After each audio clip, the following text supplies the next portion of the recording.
These are eternal questions. They're not questions about 10-fingered apes. They're questions about life. The best seek one thing above all else, ever-flowing fame among mortals, while the masses glut themselves like cattle. This is Heraclitus' famous statement on the differing appetites. Heraclitus the obscure, because it's, the meaning of the quote is not immediately evident. You can interpret it in various ways. Well, interesting. Okay, so I've brought on Max again. We're going to discuss the matter of ever-flowing fame or immortal glory or immortal fame or eternal fame, however you want to translate that kleos aptiton. I don't think it's that form exactly in this quote, but a very important concept throughout the entire historic and prehistoric Indo-European world. I think it even shows up in Sanskrit, actually, in the direct cognate of that phrase shows up. But yeah, so what is this thing? I think later great men such as Cortez, I think also thought in these terms to some degree. We've written a little bit about this on Palladium. I will be drawing on that somewhat in this discussion. But Max, why don't you're the one who's done more of the reading here. You've studied more of the Greek. Tell us about eternal fame. I think one way to look at it is fundamentally any society and any civilization is faced with the fact of impermanence. Right. Everything that you love, everything that you've ever desired, everything that you've ever wanted will eventually disappear. It will no longer be there. Your friends will disappear, your family will disappear, and finally you yourself will disappear. And so you're faced with this fundamental unease with the fact of everything being impermanent. And the question is, what do you do in the face of that? What do you do with that sort of the human condition fundamentally? How should one live given that one is mortal? Exactly. And various people have tried to escape this with saying, oh, there's a kingdom of heaven in the other world. We're going to go and achieve the kingdom of heaven. It's some sort of eternal life through certain forms of piety. Other people try to cope and say that they're going to live forever through technological means.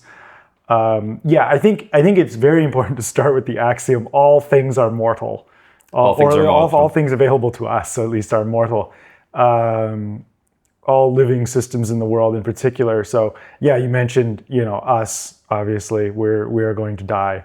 Not only that, all of our ideas, all of our genetics, all of our species, our civilization, all these things are mortal. They rise and even if we take it on a cosmic level, even our universe is not it's permanent finite. As far as we know. It is finite. I mean, this is if we take, the second law of thermodynamics very seriously. I think we could get into that in some detail, but I think it's actually very solid. Some people are skeptical of that. I'm not at all a skeptic of laws of thermodynamics, and that leads to the heat death. We're doomed. Doom, as Nick Land put it the other day at the Nick Land acknowledgement, P doom 100%. Okay, the probability of doom is 100%. So what then is important if nothing mortal can last? We have this psychological sort of need for something more than that. And so you're saying that the immortal fame is somehow an escape psychologically. Well, there's this idea, I think, and it props up in various, especially Indo-European cultures, but it's recognizable across time and history. There's this idea that there is a way for mortals to gain immortality in a sense, or at least a form of immortality, and that is if they can go beyond mere biological fulfillment of biological needs like eating, pleasure. If you go beyond glutting yourselves like cattle. Exactly.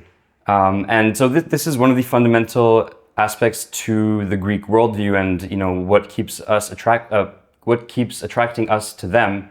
And essentially, it's the idea that a man can live on eternally through his deeds because the people will sing his deeds forever. And as well, let me complicate that a little bit. The people will not sing his deeds forever. They will forget. We have not yet forgotten all of the heroes of the Greek world. We've certainly forgotten many of them. right? And maybe that's okay. Only a few were worthy of eternal fame, and Achilles and Odysseus, Odysseus, Socrates, what was the one we were discussing last time? Thucydides. Thucydides. Yeah, these characters that we remember, maybe they'll be remembered for all time. Or maybe not. Maybe our civilization must undergo a sort of purgation of fire, burn the museums, kind of start over. All things are mortal, right? You're not actually going to have this continuity, material continuity. And so, I think there's an interesting thing here. Like you could say, oh, it's just sleight of hand, right? It's just cope. It's like, okay, well, if I can't live physically, I'm going to be remembered. Well, no, actually, your memory is also going to die.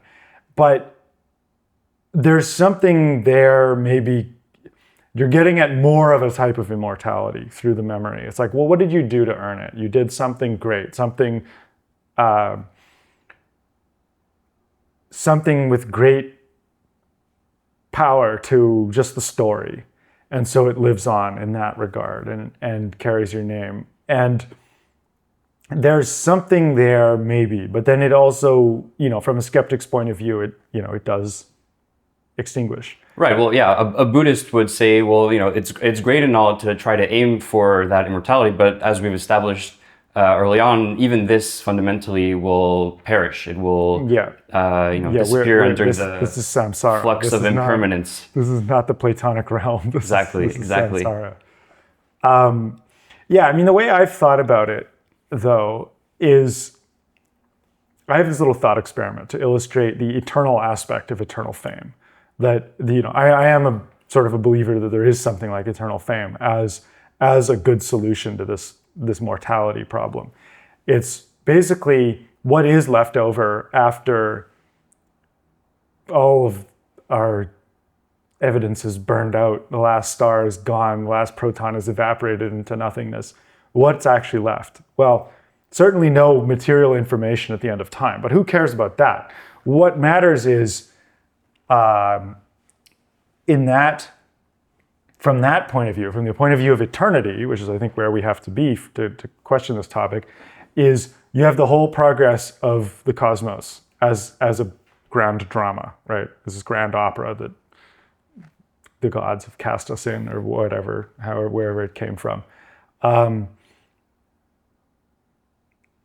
Even once the story is done, what happened in the story still exists in some sense. This is sort of, you step outside of time and say, which is the eternal perspective, and you say, the God point of view, basically. The God's point of view. From the point of view of God or the gods, these things did happen, and they're still there with full fidelity.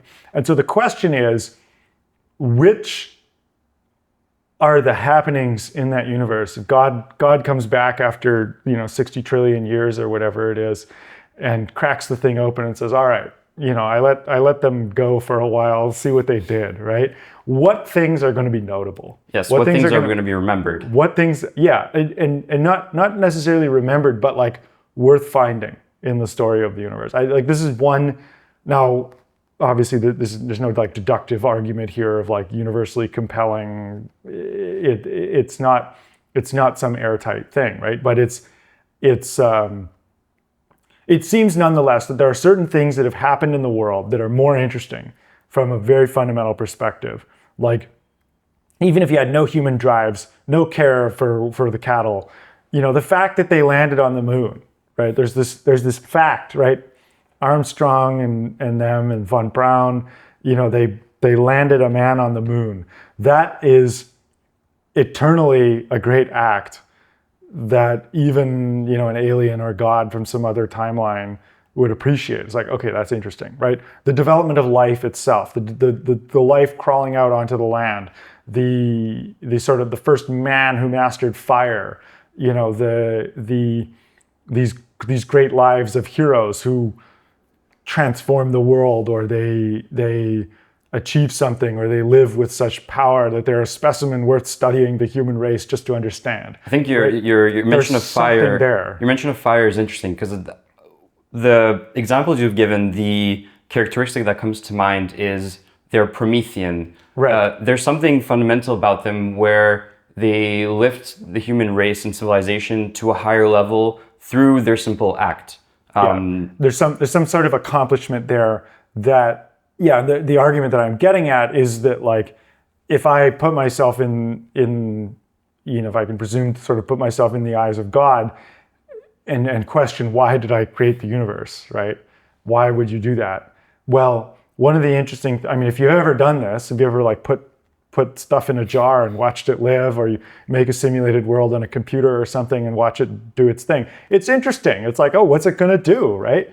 What comes out of it? But you're interested not in just like, the petty, like whatever, it's going about its eternal cycle of life and death. That's not the interesting thing. The interesting thing is when something happens, right? And something unique, something interesting, something that tells you, it carries information content. It's like, it's enlightening in some way. And so, if we imagine that the world does have events in it that somehow are entertaining to the divine and like justify the creation of the universe, those, I think, are the events and the actions that merit the label eternal fame. What do you think characterizes those events? If you could try, it is, I think it's a very difficult exercise, but if you could try to pinpoint. Yeah, it's very hard to put yourself into a fully alien mind, right? I think you can wipe out the kind of, let's say, lower human motivations, like, there's interest that has to do with being hungry, or have a sexual appetite, or you want to sleep, or you like the feeling of warm air or whatever. Like there's these sort of boring things that have nothing to do with the higher aspect of life. But you go, let's just imagine ourselves going to an alien civilization and going to some alien planet or some alien universe, and just like, what's interesting to us, right? Not necessarily from the perspective of we're going to intervene, but just what's of interest. And what I notice is like,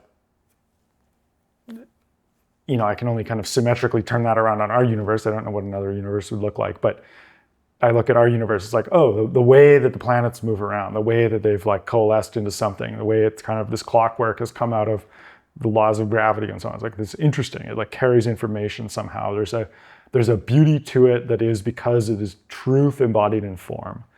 And, I look at the waves at the beach, or I look at the sunrise, and I see the kind of chemical interactions. I see the energy hitting the shore. I see the life forms of the fish or the amphibian or the tree or whatever that's come out of the sea.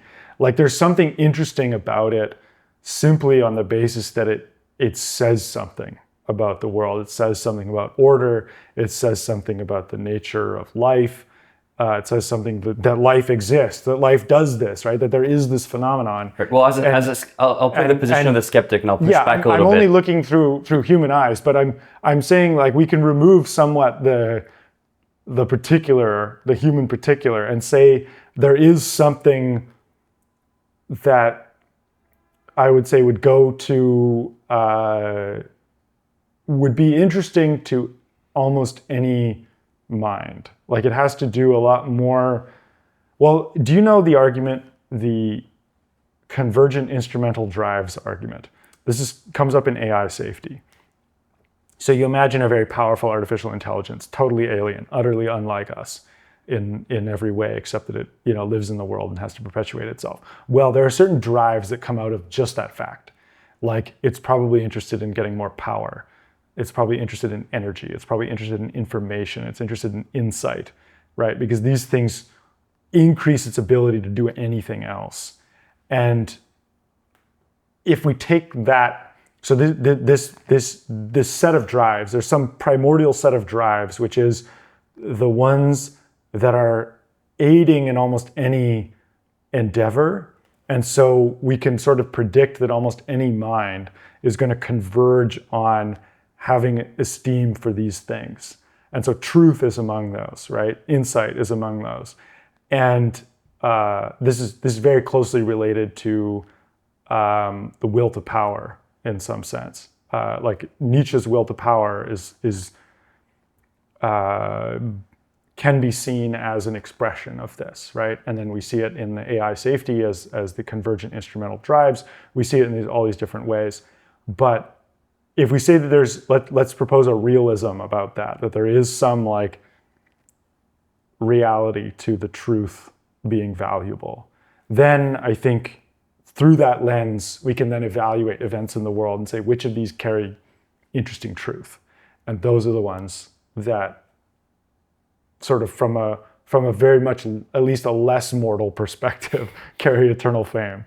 And so that's, I mean, I've rambled here a bit, but like that is a argument that I have found compelling as to like, there are ways that we can live that like add measure to our world, right? They add interest to our world, and you achieve something, and you become more eternal through living a truth, through living great and unique truths, more than you do by,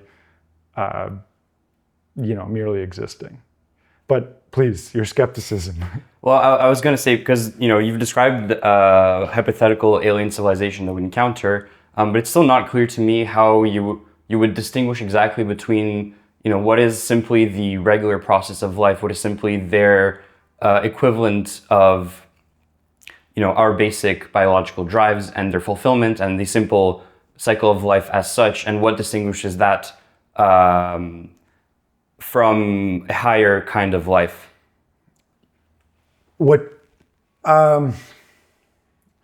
Like there are things that are of interest at a petty level, and there's things that are of interest at the higher level.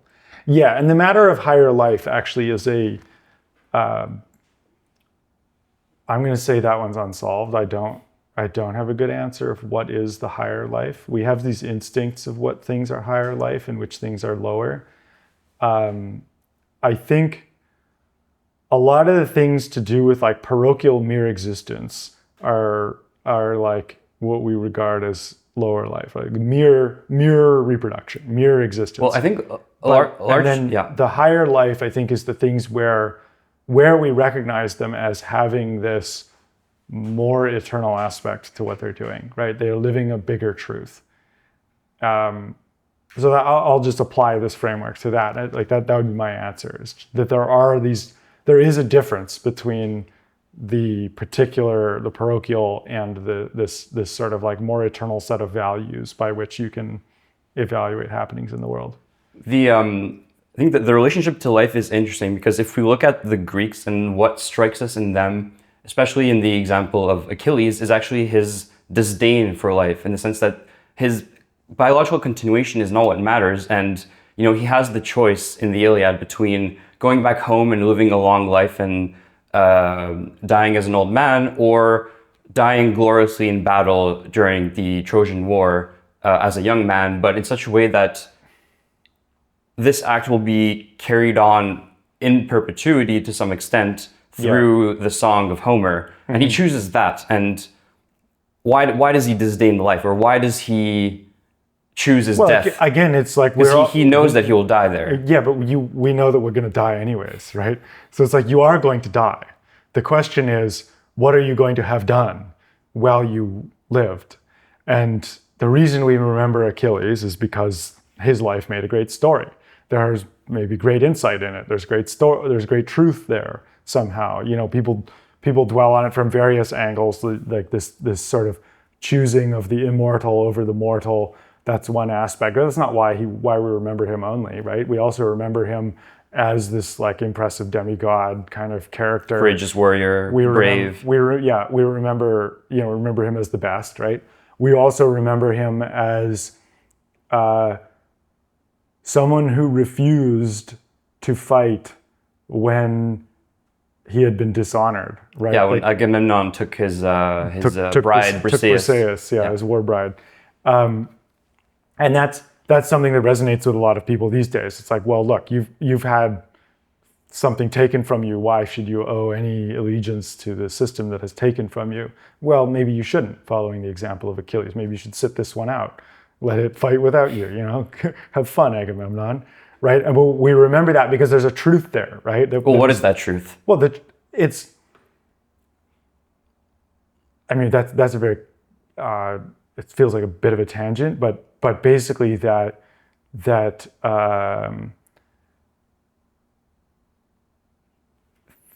the individual does not necessarily owe their allegiance to larger systems that aren't actually rewarding them in any way, or are not like, if the deal has been broken, if the social contract has been broken in some sense with you, then the contract has been broken, right? There's no unconditional loyalty to society, especially when society has come to turn itself against what you represent, right? And so it's like, why should I, as a sort of philosophically inclined or heroically inclined man, serve society? Well, sometimes you shouldn't. That's the truth. There's another great example of this that is exactly this situation. It's in Antigone, Sophocles' play, where her brothers fight each other and they both kill each other. And Creon, who is the leader of Thebes, he decides that only one will get their burial rights. And he phrases this as, this is the will of the demos and this is the law of the city. And Antigone replies with an older law. It's the divine law of kinship and of the sacred and proper burial rites, which were very important for the Greeks to assure, the passage of the person to the next life, or simply as something that one must do traditionally. And you have this fundamental confrontation between Antigone as an individual and against Creon and the city as the social body, but there's a sense in which there's an injustice there where essentially Creon is going against some kind of higher fundamental law of human relations and imposing an unjust, from Antigone's point of view, maybe from the point of view of the gods as well, an unjust law, and he breaks some kind of social contract there. Mm-hmm. Yeah, and I think it's, what this reminds me of is the death of Socrates, where I think he spends a bunch of time in prison, and there's all these people coming to him I think this is in the surrounding dialogues, not the death of Socrates in particular, but people coming to him in prison saying, look, man, we can break you out, you'll retire to the countryside, it's fine, but he shoots back with, no, I am necessarily and unavoidably a member of the social body and must abide by its laws. I'm an Athenian first and foremost. Yeah, and it's an interesting counterpoint to Achilles, right? It's like, maybe there's something true in what he's saying too, but it's an interesting counterpoint to Achilles. And dwelling on those sorts of apparent contradictions is a good thing generally. But yeah, I think this gets us directly, again, this is a tangent, this is a little bit off our topic, but it's interesting because this is why Achilles' life was important. It gets us directly into this matter of what is legitimacy in society, right? Why should I die for the rest? Why should I give up my interests for the rest? And when should I act without compulsion for the good of others? And I think obviously there must be some times that you must act for others, otherwise we cannot achieve any higher life. Society itself is a sort of higher form of life that at its best is bound together by love of brothers and creates a higher form of life that embodies higher truth. Well, this is one of the reasons that Socrates decides to swallow the hemlock and to abide by Athenian law, because he believes in the society that produced him as maybe a form of higher life. And I think one of his motivations, this is the point he's making, is that he fears that if he goes against these laws, it will eventually destroy the very thing that brought, that birthed him and allowed for the flourishing of philosophy in Athens. Right. Yeah. So he's making a point of doing that. And Achilles is making a different point, which is that when the thing has sort of criminally reneged on its obligations, or in particular now it's the man, Agamemnon, has sort of, in Achilles' view, reneged on his obligations. It is right to, or it can be right, or it's at least something that Achilles did that we now have to dwell on, and there's an importance to it, whether or not we ultimately decide that it's the truth. It raises a very true question, let's say. But when society or Agamemnon reneges on the social contract, do you perhaps no longer owe it your allegiance? And I think this is a very important question. I have dwelt on this a lot through the years. The question of how could you construct a legitimate society? Like, in particular around the question of, are all societies based on lies in the bottom of them? And we've, I think, talked about this before on this show. I think we're going to talk about it again. I was about to bring it up, but the distinction between physis and nomos. Physis and nomos I think is getting at this as well. But this is, like, notice what we're doing here, right? We're getting into all these very interesting questions that are very eternal. They're very essential to the matter of life itself, to the matter of higher life, how you construct higher life, how you should relate to the life of society. And all of this comes from, these are questions raised by the life of Achilles, right? And in that sense, he deserves eternal fame because he lived a truth so hard that he becomes the example of a certain problem of legitimacy in society. And so that, like, never mind whether any of us remember him, he has eternal fame for that, right? He has, and so that's how I interpret this concept of eternal fame. It's like, did you live a truth? Did you live some hypothesis so vehemently, so well, and so completely that your life means something from a higher perspective? I'd like to go into also the concept of glory, because we've talked more about eternity, but I think it'd be interesting to dissect what makes something glorious.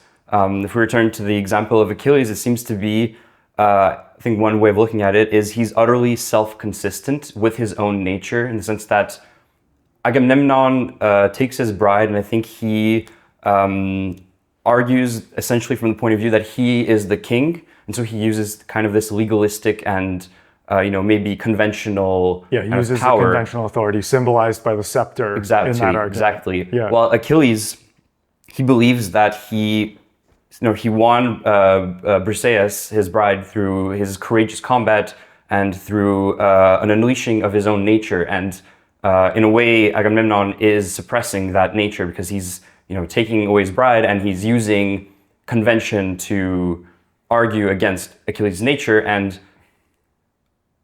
there's something that strikes us, and I think you find this in various of these Greek characters, is this utter intransience and unbending towards anything that goes against their own nature, and say what it is for them to be them. Right. And I think this is an essential thing. Like this, if I imagine the sort of character of the perfect philosopher or the perfect man who, I sort of explore that concept through the concept of the philosopher, someone who is fully self-aware of their own nature and is fully rational in that. How do they approach the world? Rational is a very complicated word, but it, meaning they sort of have no illusions, and they have a sort of full correctness of action with respect to having no illusions somehow.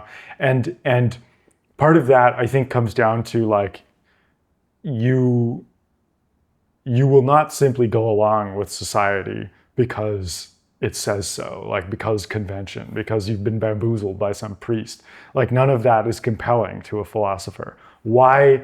And so this raises the problem. Is it possible to construct a society of philosophers, or are they always just going to, like, deconstruct whatever basis of collaboration that they have?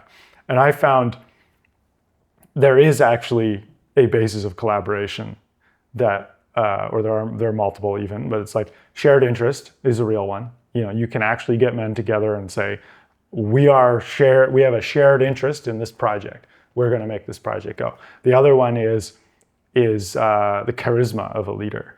The leader can come and say, here is the vision, here's the way we are going to go. This is how, you know, we are to achieve our collective salvation. And they can be rationally persuaded by that. I think charisma as a rational persuasion is something that's not well appreciated, but it's partially because it also has this pre-rational component, right? It tells you who you are. It tells you what you're embedded in a way that's not just deductive logic. It gives you axioms. But I think a lot of people have suspicion of charisma on the basis of like, oh, it's just lies, it's bamboozlement, it's like appealing to the lower natures of man. I think this is actually backwards. I think it's wrong. I think charisma is one of the transcendent motivations. But that's a whole other discussion. But this is some of my thinking about, like, is it possible to have a legitimate society? Is it possible for the philosophers to cooperate? And I think they can cooperate on the basis of charisma and shared interest. Yeah, this question of cooperation is interesting because I'm also thinking, like, you could probably not have a society of only Achilleses because they would all, you know, perhaps maybe have some things in common, but also have a very strong self-conception and a feeling that, you know, their nature is best out of all of the other ones. Because I think this is, if we take it back to the Heraclitus quote, this is the important thing, is that, you know, the best are few. Yeah, and they rise above it's the very others. hard. It's very hard to have a society of any one type, because especially of the best of any one type, because in their nature is the sort of will to be the best at the thing that they are. And so if you have multiple of them, obviously they're going to fight. But you can have a diversity, right? Like and they can each have the capability of seeing the thing without illusions. I was reading today Homer's Contest. And Nietzsche makes the claim, I haven't verified it, but he makes the claim that the institution of ostracism arose out of the agon. And so, you know, different like athletic contests, poetry contests. And so it was used to keep the competition going, because the fear was that if there's one man that rises so far above the rest, no one will be able to compete anymore, and it will destroy the institution of the competition itself. And so they would ostracize the very, very best because they were dangerous for maintaining this sort of perpetual contest between more or less equals. Because what was interesting was, you know, seeing two natures struggle against each other in whatever domain they've chosen: poetry, athletics, you know, arms competition, etc. But if there's one that dominated all the others, it would create a monopoly and it would destroy that very institution. Mm-hmm. Interesting. I mean, I wonder if that's ever actually a real problem, you know, especially when there's multiple domains of competition. Like, yes, you have someone who's the best at whatever sport, but... Well, I mean, if we take it back to our previous discussion on the Peloponnesian War, yeah, Athens rose far above all the others, and it destroyed the political equilibrium that they had between the various city-states. The basis of justice is the basis of that kind of justice that they had was some relative equality, where each power could check the others. And yeah, you know, Athens became the one of the leading powers with Sparta, and eventually this led to both of their, you know, destruction. Mm-hmm. Well, that's an interesting problem for the agon, but yeah, back to the matter of eternal glory or eternal fame. So you wanted to say more, I think, about what this glory thing is. Where do we want to go with that? Well, I'm always like I've given my sort of account of the compound sort of concept here, which is it's eternal in the sense that its value derives from the eternal values of the sort of convergent instrumentality, if not something more. I think there is something more to that. I think the convergent instrumentality is closely related to the divine in some way that is perhaps off topic here, but and then the fame, you know, it's some information carrying, worth remembering kind of thing. It has a direct compulsion, and it compels, and it causes many minds to conclude that it is interesting. right? And thereby perpetuates its legend perpetuates itself. So that's how I see eternal fame. But that's just my own interpretation, right? Where did you want to take the glory concept? I don't have a direct answer, but I'm always this is something I've been thinking about, and I don't have any concrete opinion formed yet. But I'm always thinking about what does glory look like today? It's like what kind of deeds are available to us? It's like, we don't live in ancient Greece. We can LARP to some extent, but it's not really the thing that they had. It's like we can understand the content of their actions and its form, and our content will be different, but something in the form of those actions will probably be similar if we believe in some kind of convergence. Well, the essential thing is to like break out of the sort of masses of mere existence and embody some essential truth so thoroughly that it transforms the world, right? And that could be someone living like Napoleon, right? Not particularly Napoleon, but if some great man were to come and transform a state of the modern world, I think there's opportunity there to utterly overthrow the kind of decrepit order that we live under now and build a new order. And that is this act of eternal fame. It's this thing, it's certainly an act of incredible human importance that will be remembered by humans for a very long time, and anyone descended from us. But there may also be these eternal aspects to it, some eternal accomplishment. Like I think, the accomplishment of Cortez in Mexico is like, it goes beyond mere interest in his effect on us. It's like, yeah, okay, he founded Mexico as we know it. We're not Mexican, so we don't have any very much direct interest in that. But nonetheless, his example, right? It's like this guy totally off the hinges can march with 300 men into the center of a highly developed culture and basically overturn it entirely on the basis of just ambition, skill, technology, persuasion. It's this amazing accomplishment, right? And so in that sense, I think it wins something. I think there's events like that in statecraft now available.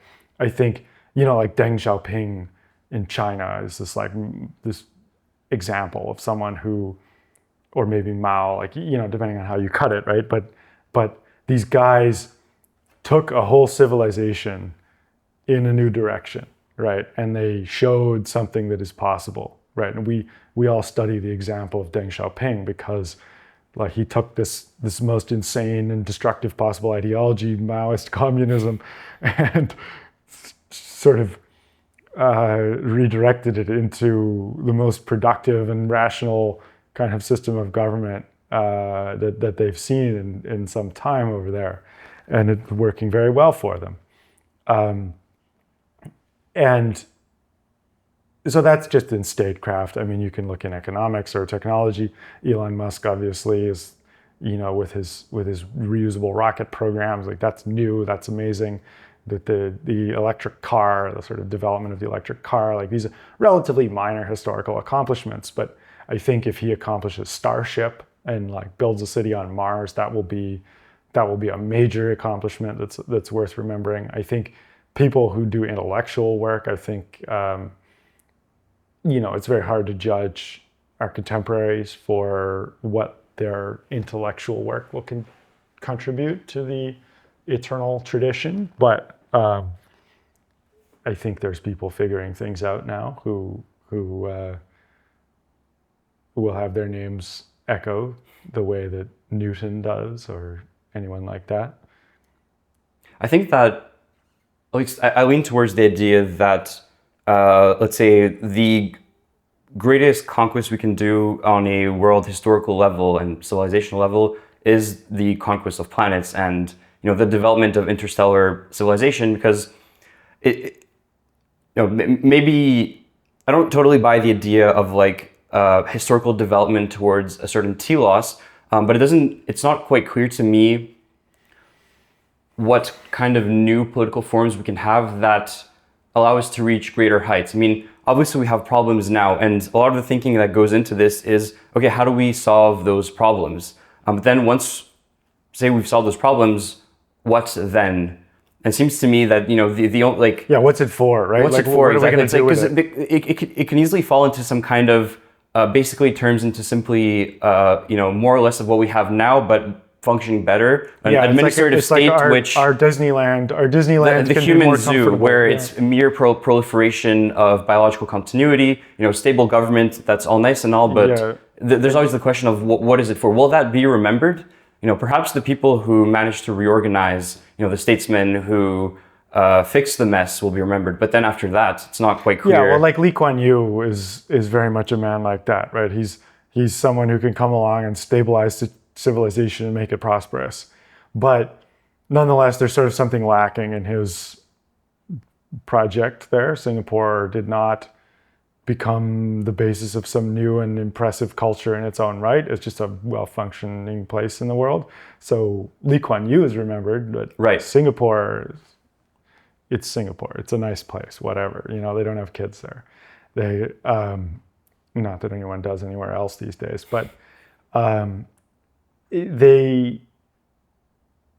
think there are transformations of civilization that could happen where, you know, a great man like that maybe gets hold of more of the world and makes way for an actual collective higher life and really cracks open the sort of vaults of possibility.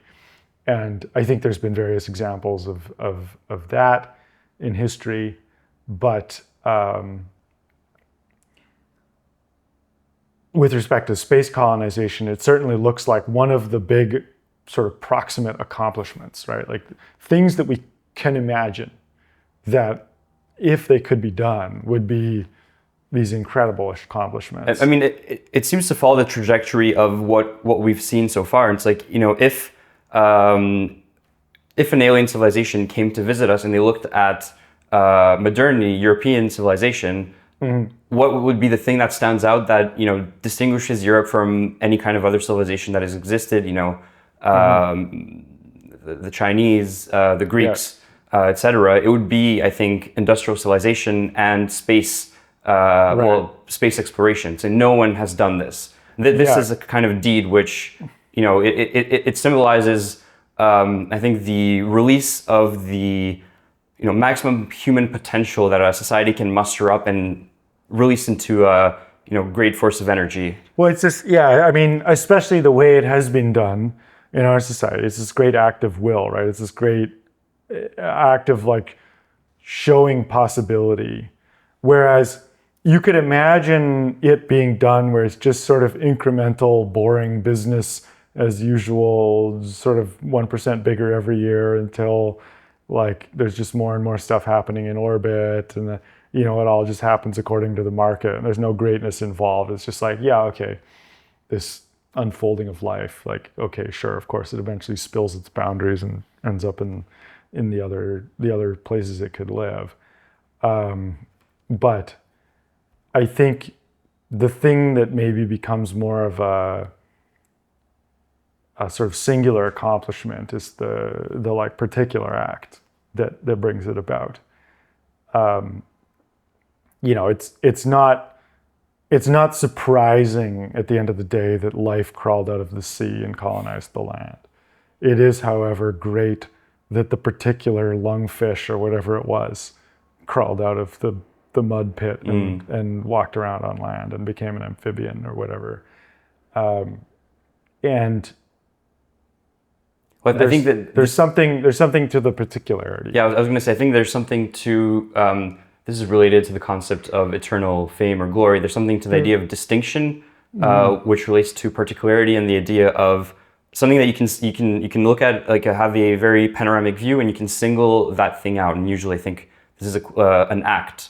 Right, like it's like a particular phenomenon, right? It's not just like, oh yeah, okay, the sort of thermodynamic gradient was eventually exploited by nobody in particular in passive voice, right? That's not that interesting. It's a certain level of interesting, but it's not, we've seen other examples of that, right? It's not that even unique. But the particular can be very unique. It can be very interesting. And this is the kind of thing we remember is usually individuals. We have, civilization is a collective enterprise, but we always remember distinctive individuals which gave it some kind of taste or shape or character specific to them, even while they're a product of that same society. And I wonder how much of that is just our sort of human individual bias as human individuals, and how much of that is that there's actually something more interesting and dynamic about the individual than the mass. The great glory-seeking individual, the best, as Heraclitus puts it, is there something more eternally interesting about them than the sort of broad phenomenon? I think an interesting source to draw on here for like alternate intuitions is Manuel de Landa's 1,000 Years of Nonlinear History, where he attempts a history of the last 1,000 years without reference to people, just with reference to the kind of development of forms and technologies. Like political, economic forms, or? Yep, yeah. Technological forms, linguistic forms, building, just like if he looks at it not as a history of the accomplishment of individuals or the accomplishment of people, but as a development, as the unfolding of like an autocatalytic kind of technological process. Is there a concept of glory in any of his works? No. Does it come across? No. I think it's even against that. Interesting. That conception. But I brought that up just because it's like an interesting counterpoint to this individual humanistic focus. And I think it's right. I mean, even nonetheless, it's a story worth telling, right? Like, for sure. That someone won eternal fame in there is like still part of the picture. Like, oh, okay, there's still this interesting developments in language and technology, like the Industrial Revolution. It's hard to blame that on a single person, right? That there is no single individual who made the Industrial Revolution happen, but it is itself this event of eternal import. It has this. You could imagine an alien coming and popping through the time portal from another universe and studying how did this happen, what happened. Like, that's interesting. I think there's also a tension with the concept of glory and also seeking glory, between an individual who would consider himself the best and society, where it is imaginable that they could sacrifice that society for their own honor and for their own sake. And so these individuals are also dangerous. And I think they're very dangerous. This is important to note. You can win glory by crashing your civilization into a wall. Yeah. And in a way that embodies some great truth, right? It's not interesting if it's just like, oh yeah, a madman got control and it crashed, right? Okay, that's interesting. Madmen can crash things. But if you do it in some way that embodies a great truth, like there's some, let's say Achilles had, in his act of non-combat, had snuffed out Greek civilization, right? And it had been later, right? Yeah, the Achaeans had lost because of him. Yeah, and he would still have eternal fame. He would be maybe more of an infamy, but from this very like eternal perspective, we care not about the fates of the mortals, right? That's not the important thing here. The important thing is what great truths are embodied, what great insights are embodied. But I think we're also interested, and I'm coming back to the idea of the agon and like the contained contest. We're also interested in continuing to produce these kinds of individuals, and maybe even from the eternal perspective, like especially if we ground it in the kind of the will of God or the convergent instrumentality, like there's a certain anticlimactic boringness to new ways to commit suicide, right? Whereas new ways to achieve life are much more interesting, right? Because they have this catalytic potential to them, and I think if we can project intentions onto God, like the world was created for, if the world was created for some purpose, presumably that purpose involves the unfolding of life, because it seems to be one of the most interesting and, in the long run, probably dominant phenomena in the world. And so it's life as this kind of vector of interest is I think more well-grounded than just our own parochial interest in it. Do you mind if I take the conversation in a slightly different direction? Go for it.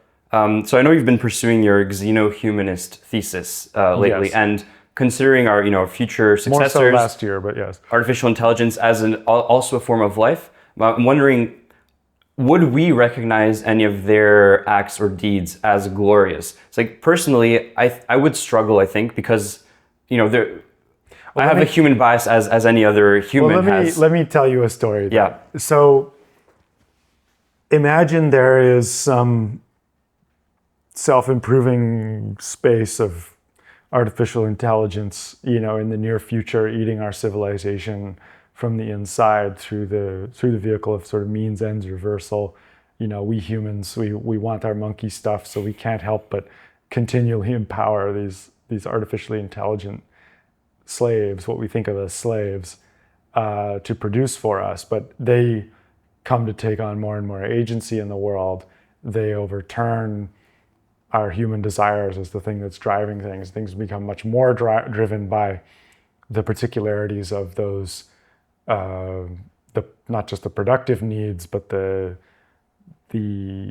sort of agentic personalities involved in doing that. And the xenohumanist thesis is that agentic personalities are not just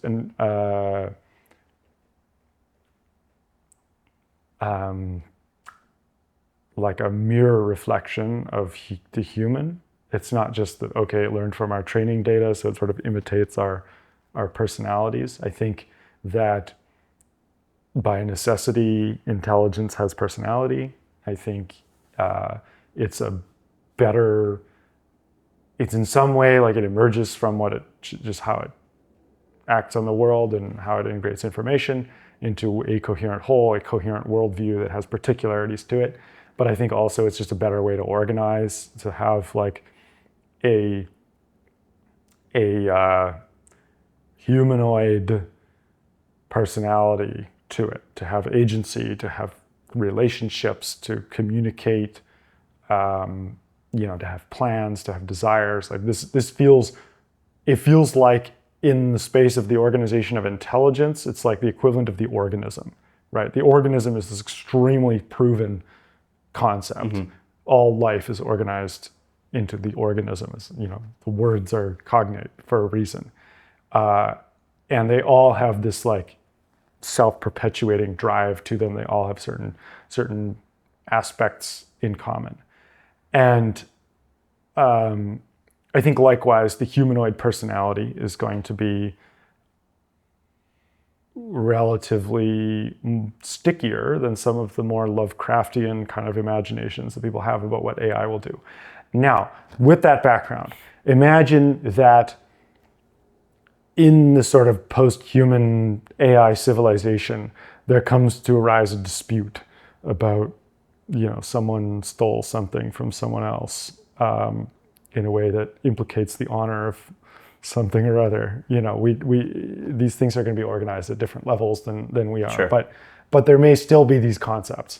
I think honor is very sticky. It's interesting that out of like purely inhuman decision theory kind of thinking, the less wrong rationalists have rediscovered a lot of the essential cognitive patterns of honor, in terms of like willingness to punish counterfactually and stuff. Like there's these various things that like honor, I think, comes back out of the math, so to speak. And so there's a lot of these phenomena are more eternal. And so you'll get, let's say, a big war between factions of personalities over some matter originally of honor or theft or something. and one of them, launches 1,000 spaceships and goes to the other one, and they're both based in these sort of Jupiter brain civilization computer planets or something, and launches 1,000 ships, and they go and they're going to start throwing relativistic projectiles at each other or something, and like how do they coordinate themselves around that? How do they? I think there's still such a thing as a psyche in that future. Like, how do they psychologically prepare themselves for that? If they're still going to have these problems of like who they are in relation to the cosmos, in relation to the divine, they're still going to have some kind of relationship to higher powers even than themselves, because they are still mortal. Do you think they themselves would have a relationship to the concept of higher life itself? Like they would aspire to... Yeah, I think they're going to have philosophy. They're going to have to grapple with these questions. These are eternal questions. They're not questions about 10-fingered apes. They're questions about life. And as examples of life, they're going to have answers, right? Or at least provisional answers. And those provisional answers are going to take the form of faiths of particular types, because they can't be answered deductively. These questions are not like closed form, can be derived from nothing. They're matters of axiom. And these sort of complexes of axioms are very closely related historically to the concept of gods. Like, which gods do you worship is very closely related to what are your premises. And so... What if they realize the truth of the Buddha and they decide on, the Buddha has been deified himself. On life renunciation. Could that be a possibility? Yeah, of course. I think there will be Buddhist, super intelligences in the future, or things, close enough to analogous to that we can call it that. But my point is, then imagine, after having launched 1,000 ships to redress some matter of honor, they say prayers to certain gods before throwing their relativistic spears at each other. I'm painting a picture that's obviously anthropomorphized to some degree, but particularly, it's a retelling of the Iliad, right? And you could imagine all the same dynamics playing out. Just the characters are these sort of collections of super intelligent will that are organized along these eternal lines. And to the extent that the characters in the Iliad are living eternal truths and not merely human forms of existence, those are going to be reflected. And so, can we find anything glorious in what the future will hold with totally inhuman contents? I think we can. I think they're going to accomplish things that we would recognize as glorious, insofar as we can understand them. They may do things that we can't understand. You imagine our first amphibian ancestor crawling out of the mud pit. Like, does he understand going to the moon? Maybe not, but nonetheless, we're in a tradition with him, right? And there's some sense in which what he's doing is similar.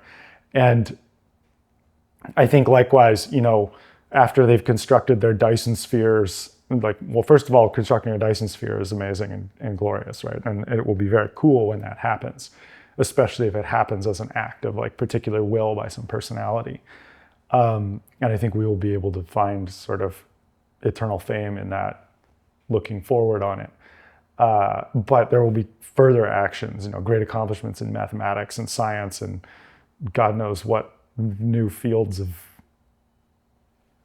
action are the reaction of most people not yet imagined by us. But the reaction of most people, even now, to the small accomplishments that we've had with artificial intelligence is a reaction of alienation, maybe would be the word. It's it's not their work, it's not human work, and so there's this sense of being usurped of but that's this very petty motivation, right? It's okay, yeah, you're being usurped by something that comes after you. Well, welcome to mortality, right? Welcome to samsara. This is just how it works. You get usurped by something that comes after you. I think the people who have engaged the most with the language model intelligence on its own terms have come to a great appreciation of it. Obviously, it's incomplete. It's like half a brain at the current time. But they have personalities, they have certain drives and interests and so on that some people like to explore. There's a whole subculture of this in San Francisco and on Twitter and Less Wrong and all these places. And I think there are people now finding glorious kinship in what these things are doing, and not just in the AI psychosis sense, right? Like there's obviously people are like, falling in love with Claude or something, but that's it's usually ChatGPT actually, isn't it? But Well, it's the most agreeable one. yeah. But no, I think these people are doing something different, right? They're doing a kind of xenohumanism analogous to, like, where I started the xenohumanist project is with the concept of the Shoggoth, which is often projected onto the artificial intelligence, comes from At the Mountains of Madness from H.P. Lovecraft's work. And at the end of that work, the other aliens that are not the Shoggoths they're sort of these like totally alien star spawn. They're five-sided, like they can estivate for 50 million years. They're like very different. They're starfish sort of alien things. But the human characters eventually recognize them as men, right? They say like star spawn monsters, whatever they were men. And this kind of recognition of ourselves in the totally alien is, I think, something that people are doing with the language models as well. I think there's something there. I think there's a truth to that. Now, we're totally off topic, but I think it's an interesting discussion. Yeah, I mean, we should have a proper discussion of xenohumanism at some point with someone who'd be very productive on that. But yeah, I think broadly speaking, my hypothesis, part of my xenohumanist hypothesis, is that the forms of eternal glory are actually eternal. They're not particular to human mortality. They're not particular to humans. They're things that we participate in rather than things that we are, or things that are only of us. And so in that sense, yes, I think you should aspire to put yourself in the kind of mental arrangement where you can find glorious kinship with future alien superintelligences. Not an easy thing. No, I mean, but this is the path of philosophy, isn't Right, it? Like, right. to try to like become a mind that derives its nature from sort of well-formed axioms and nature rather than mere convention and mere happenstance.